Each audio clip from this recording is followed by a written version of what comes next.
Hi, I'm Crimson, and welcome to the Q&A. Today I'm going to be answering some of your most burning questions. Question 1. What made you decide to get into streaming? So I used to watch a streamer on YouTube play games, and then out of nowhere kind of decided that he was going to switch over to Twitch. And I was like, oh, well, crap, I don't have a Twitch.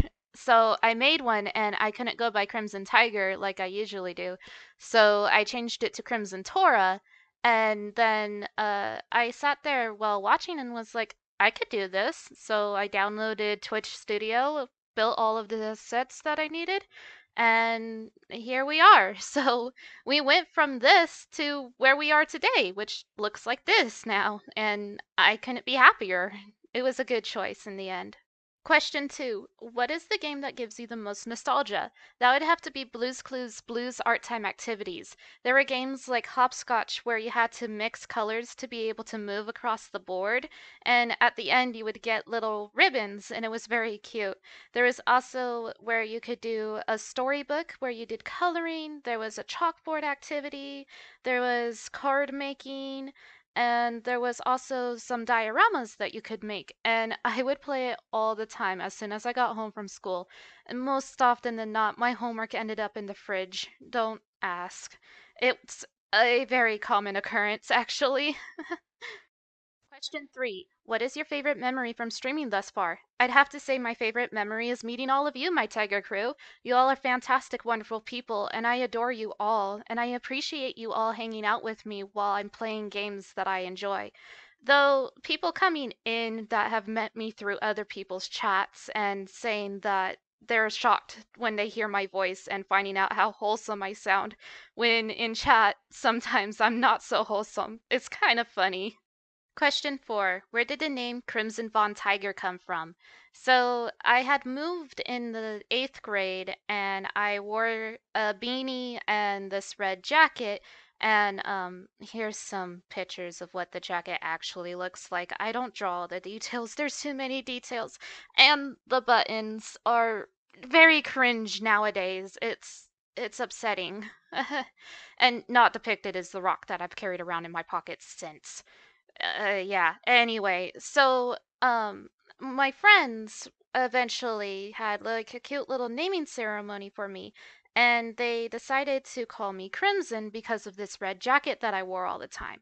And after a while, I thought about it and was like, I really like tigers. Crimson Tigers sounds really cool. So I started adding tiger to at the end of it. So it just became Crimson Tiger. And then one day, out of nowhere, for chaos reasons, Vaughn came into the picture. And so now it's Crimson Von Tiger. And it kind of works because of the backstory that Crimson has whenever I actually get around to completing writing it. So yeah, that's where Crimson Von Tiger comes from, is because of this damn red jacket that I used to wear all the time. Question 5. Where in life did you decide to get into gaming? It's kind of hard to say. I used to play those children games all the time that were supposed to help you with learning, and I do that in school as well. And then I kind of watched my parents play games all the time too, so I'd have to say really young in age. And now I play a whole bunch of other games. Usually I'm more often watching other people play games though. But yeah, that's kind of when I started getting into gaming. Question 6. When did you start drawing? In kindergarten. I used to draw a lot, and it was always traditional. And when I was first starting out, it was these little lollipop people, so like a circle and a rectangle with hair. And that was that for the longest time. And then as I started watching more and more anime, I started to develop my own style that was loosely based around that. And now we are here today. And learning from traditional for a whole bunch of years to digital was a pain in the butt, but I'm happy that I made the switch. Question 7. How do you choose your colors? Your use of colors is wonderful, by the way. Thank you. Yeah, this is gonna be a hard one, and it's gonna be a long one to explain, so I hope you're ready. So, we'll look at Crimson just because she is the one that I've been drawing the most, and you guys know her well enough. So, her color palette looks like this, and you would think that that red would be kind of weird because it's a warm color compared to all of the cool colors. And then, like, you have her pants color, which is like this dark green. But when you actually see it all together in an image, it actually works well, which is kind of how it ends up being that I choose colors. And never mind the fact that her hair has like different variations, and each variation has to go with whatever the main color that I'm using for it.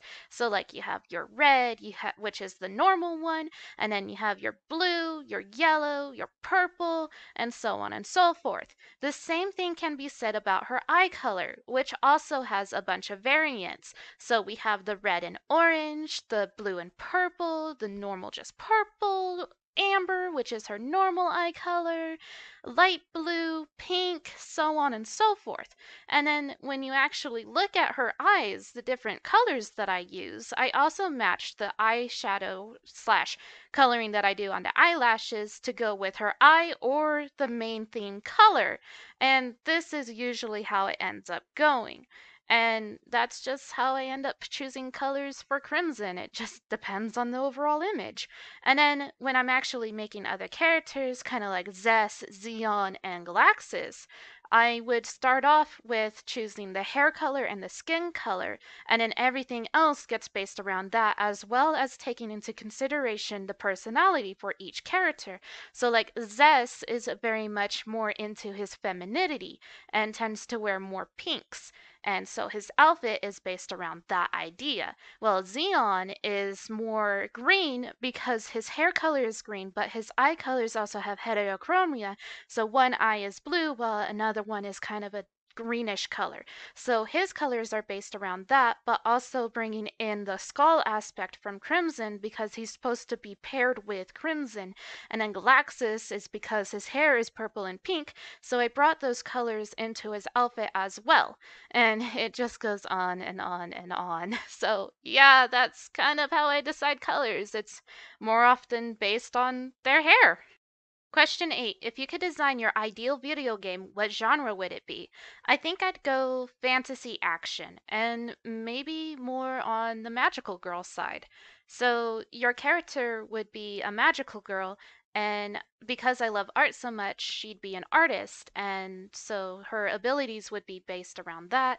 And to power up and everything, you have to fight monsters with art and make things beautiful and all that fun jazz. But as a twist, you start off as a really shy, unsure, and have no confidence. But as time goes on, and the more you level up, the more confident she gets. And based on choices that you make in game, would also affect how confident she is. And at the end, if you got like 100% confidence, she'd be like the most powerful magical girl in the universe, which I think would be kind of cool, but actually designing the game would be very hard.